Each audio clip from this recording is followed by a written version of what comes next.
Welcome back to Schlocktoberfest 2016, here on World Class Bullshitters. I'm your host, Jeff Hicks, and with me is the last standing Samoan, Nick Utum. Thank you. We are balls deep in Schlocktoberfest, and it feels so good. It's Schlocktoberfest is very tight, but very giving. Yes, I love it. And speaking of giving, Halloween has given us some really great memories. Probably it's helped us become bigger horror fans because that one night of the year is so special to us. So this episode, we're just going to talk about some of our favorite Halloween memories. Childhood, adult, just everything in between. Kind of what Halloween means to us. So sit back and get ready to learn a little bit about the world-class bullshitters.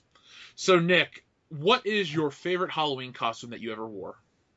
I think my favorite one I wore was the Scream costume because apparently, it wasn't the Scream costume. It was the Mike Myers costume because apparently I'm tall and lanky and I'd have that serial killer stature that people really dig about me.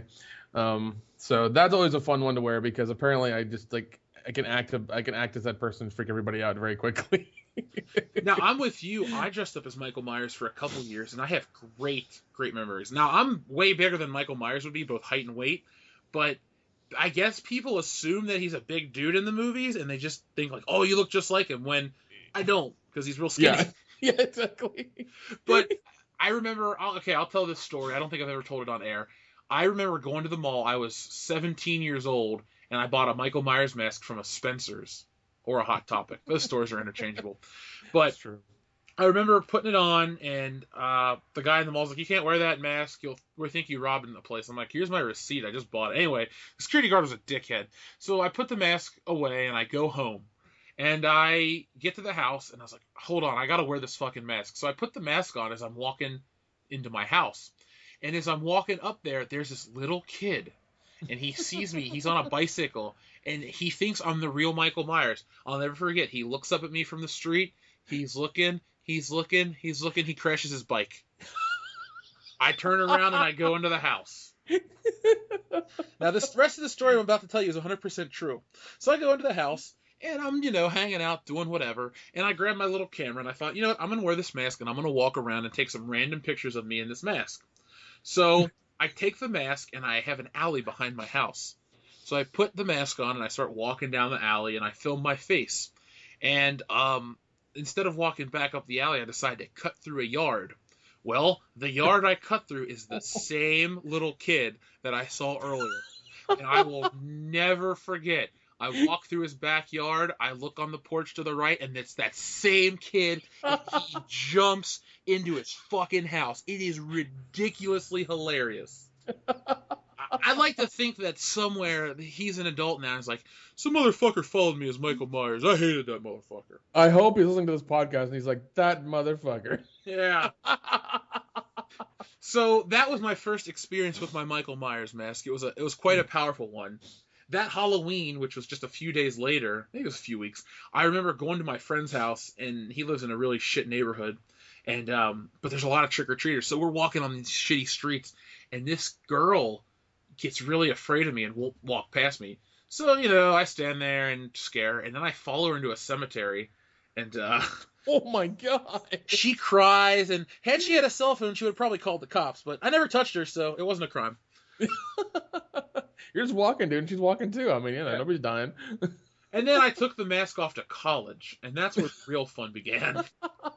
Because my freshman year at college, I bought a jumpsuit, just like I bought a blue jumpsuit, and I had the mask, and I had black shoes. So I was too big, but I was accurate to the costume. So I remember I would get my friends together, like, you guys want to go out with me? I'm going to dress up as Michael Myers and scare people. They're like, okay. So what I would do is I would have my friends hide, and I would be more visible, and people would walk past me, and as they would walk past me, I'd slowly turn, and they would catch a glimpse of my mask, and they would fucking run. Like, I would do this all over campus. I would go up to, like, this place called Quality Dairy, which was essentially just, like a it was like a quick stop that sold ice cream and booze and stuff. Like, I would just stand outside and scare people. And I actually have a bunch of pictures and video. Actually, if you go on our YouTube channel, the video might still be there. It's called Michael Myers: The College Years. It was one of the first YouTube videos I ever made. Oh my god, that's amazing. Yeah, I made it. I fucking would just, walk around with a really shitty camera and film me scaring people. It was a lot of fucking fun. I wore that costume to parties. I wore it all over. And I gotta say, I wore that mask out. Well, here's the real big question. Did you get laid in that costume? Yes, later down the road when I had a girlfriend, I didn't like wear the mask and bang some strange woman and all that cool shit. Oh man, see that would have been a good story. I'm an honest guy. And you're about to take it off. And she's like, no, leave it on. I like it. And then you just do your thing. Well, this is a true story though. When I was at college my freshman year, I went to this party and like everyone's having this. I'm at this basement party. It's a piece of shit, but everyone else is having this good time. Basement parties can either be really awesome or really shitty. Like they don't have it in between. Well, this one was pretty shit. So everyone's down there laughing and having a good time, and I'm just like, I'm with a friend, and I thought, you know what, I'm gonna play this seriously. I'm gonna stand in this fucking corner, and I'm gonna, not move or talk or anything. So I'm just standing there, and this girl comes up to me. She's like looking at me, blah blah blah, blah blah blah, and then she's like, I'll give you a kiss if you take off your mask. So I did, and she kissed me. I was like, oh, it was worth it. And I put my mask on, and I went home. And dude, I wore that. And when I say I wore that mask out, like I literally wore it out till it melted. Oh my god. Yeah, I fucking loved that suit. I wore it to 3 different frat parties. Just so many good memories. Towards the end, what I would do is I would instead of just like not talking to people, I would write messages out on my cell phone and then let them read them, and then I would communicate that way.